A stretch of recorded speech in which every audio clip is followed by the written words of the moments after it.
Welcome to Janya media. నేను మీ మహా.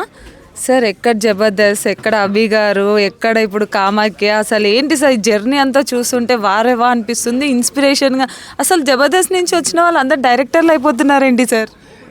అది అది వేణు గారు, మీరు thanks to Jabardasth first of all. And మాకు ఏంటంటే ఒక స్కిట్ చేస్తున్నప్పుడు ఎక్కడి నుంచి స్టోరీ స్టార్ట్ చేయాలి, ఎక్కడ ఎండ్ చేయాలి, మధ్యలో బాడీ ఏమి ఉండాలి స్టోరీకి, ఇవన్నీ అలవాటైపోయి బాగా ప్రాక్టీస్ అయిపోయిందండి. దానికి తోడు మాకు వేణు కానీ నేను కానీ ఎంతకుముందు సినిమాల్లో కూడా చేసి ఉండడం వల్ల, ఆ ఎక్స్పీరియన్స్ ఉండడం వల్ల, అండ్ కొంచెం ట్రైన్ అప్ అవ్వాలని నేను రాజమౌళి గారి దగ్గర అసిస్టెంట్ డైరెక్టర్గా కూడా చేశాను. సో ఇవన్నీ కలిసి ఒక సినిమాని డైరెక్ట్ చేయడానికి ఒక ధైర్యంతో ఈ కామాఖ్య సినిమా చేయడం జరిగింది. అండ్ అలాగే ఇంతకుముందు చేసిన చిరంజీవి కూడా నాకు మంచి పేరు తీసుకొచ్చింది. ఒక 7 daysలోనే 150 million వ్యూస్ వచ్చి నాకు ఆ సినిమా కూడా మంచి పేరు తెచ్చింది. ఇప్పుడు ఈ సినిమా ద్వారా అందరినీ అలరిస్తానని అనుకుంటున్నాను. సార్, కామాఖ్య అనగానే మనకి టెంపుల్ గుర్తొస్తుంది, దేవత గుర్తొస్తుంది కదా. డివోషనల్ అండ్ థ్రిల్లర్, హారర్ ఉండబోతుందా ఈ సినిమా? ఎలా ఉండబోతుంది sir? Definitely it's a thriller అండి. ఫస్ట్ ఆఫ్ ఆల్ హారర్ అని చెప్పలేను కానీ ఇట్స్ ఎ థ్రిల్లర్. బట్ అంటే మన ఇంటి పక్కన ఉన్న కొన్ని ఇల్లులు ఉంటాయి, చాలా రోజుల నుంచి మనం వాళ్ళ గురించి పట్టించుకోం. అసలు వాళ్ళ ఇంటి లోపల ఏం జరుగుతుంది అనేది మనకు తెలియదు. ఒకవేళ అలాంటి ఇంట్లో అనుకోని సంఘటన ఏదో జరిగిందంటే మనకు మన పక్కింట్లో ఉండి ఇంత జరిగిందా అని ఒక చిన్న గుండె జల్లు ఉంటుంది కదా, అలాంటి సిచ్యువేషనే మీరు సినిమాలో చూడబోతున్నారు. So it will be definitely A thriller. Okay sir, చాలామంది పెద్ద పెద్ద కాస్ట్ అయితే ఉన్నారు. సముద్రకని గారు కానివ్వండి, అభి గారు కానివ్వండి, అసలు వాళ్ళని ఎలా ఒప్పించారు సినిమాకి అని అంటే ఏం చెప్తారు?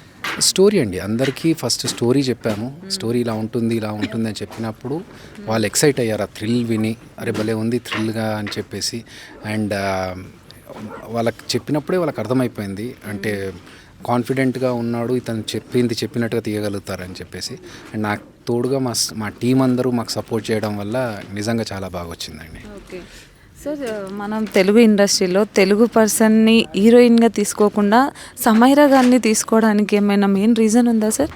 అలా పర్టికులర్గా తెలుగు వాళ్ళని తీసుకోవద్దు, వేరే అమ్మాయిని తీసుకోవాలని అనుకోలేదండి. ఆడిషన్స్ చేసాము కొంతమందిని. అందులో మనకి కావాల్సింది ఏంటంటే ఇందులో హీరోయిన్ మన పక్కింటి అమ్మాయిలాగా ఒక కొత్త అమ్మాయి ఉండాలి, ఆ క్యారెక్టర్లో ఉండాలి. అప్పుడు చూస్తున్న వాళ్ళందరికీ క్యారెక్టర్ చూస్తున్నట్టు ఉండాలి తప్ప ఈ అమ్మాయి మనకు ఎంతకుముందు తెలిసిన హీరోయిన్ కదా అన్నట్టు రావద్దు. ఆ కారణంగానే కొత్త అమ్మాయిని తీసుకున్నాం. మాకు చేస్తున్న ఆడిషన్స్లో వచ్చిన ద బెస్ట్ వన్లో మేము సమైరాని పికప్ చేసుకున్నాం తప్ప కొత్త వాళ్ళు తెలుగు వాళ్ళని కాకుండా వేరే లాంగ్వేజ్ వాళ్ళని తీసుకోవాలని మైండ్లో పెట్టుకొని అయితే కాదు. సార్, జబర్దస్త్ ప్లాట్ఫామ్ చాలా మందికి అయితే కెరియర్ని ఇచ్చింది, అలాగే అందులో కూడా మీరు కూడా ఉన్నారు. సో మీరు స్మాల్ స్క్రీన్ నుంచి ఇప్పుడు బిగ్ స్క్రీన్ వరకు రావడం అయితే జరిగింది. స్మాల్ స్క్రీన్ ఎక్స్పీరియన్స్ బాగుందా, బిగ్ స్క్రీన్ ఎక్స్పీరియన్స్ బాగుందా సార్? నేను యాక్చువల్గా బిగ్ స్క్రీన్ నుంచి స్మాల్ స్క్రీన్కి వెళ్ళాను మళ్ళీ, ఎందుకంటే ఈశ్వర్ ఫస్ట్ సినిమా నాది ప్రభాస్ గారితో. సో పెద్ద స్క్రీన్ నుంచి చిన్న స్క్రీన్కి వెళ్ళి మళ్ళీ చిన్న స్క్రీన్ నుంచి పెద్ద స్క్రీన్కి వచ్చాను. సో కాలం మారుతున్నప్పుడు దాంతోపాటు మనము మారాలని చెప్పి ఇప్పుడు ఏంటంటే అన్నీ ఇప్పుడున్న ఓటీటీస్ కానీ లేకపోతే టీవీ కానీ అన్నీ ఆడియన్స్కి కనెక్ట్ అవ్వడానికే మనం చేస్తుంది. సో ఏ రకంగా మనం ఆడియన్స్కి ఎక్కువగా దగ్గరగా ఉంటామో అది మనకు చాలా హ్యాపీనెస్ ఇస్తుంది. సో ఆ విధంగా చూసుకుంటే రెండు నాకు హ్యాపీనెస్ ఇచ్చాయి. సార్, ఈ కథలో హీరో ఉన్నారా? కథే హీరో. హీరో అంటారా? వా సార్, ఇప్పుడు డైరెక్షన్లోకి వచ్చారు, కంప్లీట్గా డైరెక్షన్ డిపార్ట్మెంట్లో దిగారు కదా. మీకంటూ కొన్ని స్టోరీస్ రాసుకొని ఉంటారు ఖచ్చితంగా. సో ఎవరితో చేయాలనుకుంటున్నారు? ఫ్యూచర్ ప్లానింగ్స్ ఏంటి సార్? ప్రస్తుతానికైతే నేను ఈ దాని మీదనే కాన్సన్ట్రేట్ చేశాను. ఇది నేను రాసుకున్న స్టోరీయే. సో నెక్స్ట్ స్టోరీ అనేది ఇది కంప్లీట్ అయిన తర్వాత అనుకుంటాను. ఇప్పుడేం అనుకోలేదు, ఎందుకంటే ఇది ఫినిష్ అయిన తర్వాత అప్పుడు ఐ విల్ స్టార్ట్ న్యూ. అట్లా. మరి మీరు డైరెక్షన్లో ఆల్రెడీ బలగం మూవీ చూసాము. వేణు వండర్స్ గారు ఒక వండర్ అయితే క్రియేట్ చేయడం జరిగింది. సో ఆయన దగ్గర నుంచి ఏమన్నా ఇన్పుట్స్ తీసుకోవడం జరిగిందా? అంటే మూవీ చేయాలి అని అంటే ఒక భయం ఉంటుంది, డైరెక్షన్ చేసినా ఏం చేసినా. మీ ఫ్రెండ్ కావచ్చు, మీతో చాలా రోజుల నుంచి ట్రావెల్ అవుతున్న పర్సన్ కాబట్టి, అలాగే బలగానికి కూడా మంచి అవార్డ్స్ రావడం కూడా జరిగింది కదా. సో దాని గురించి చెప్తాలంటే ఏం చెప్తారు?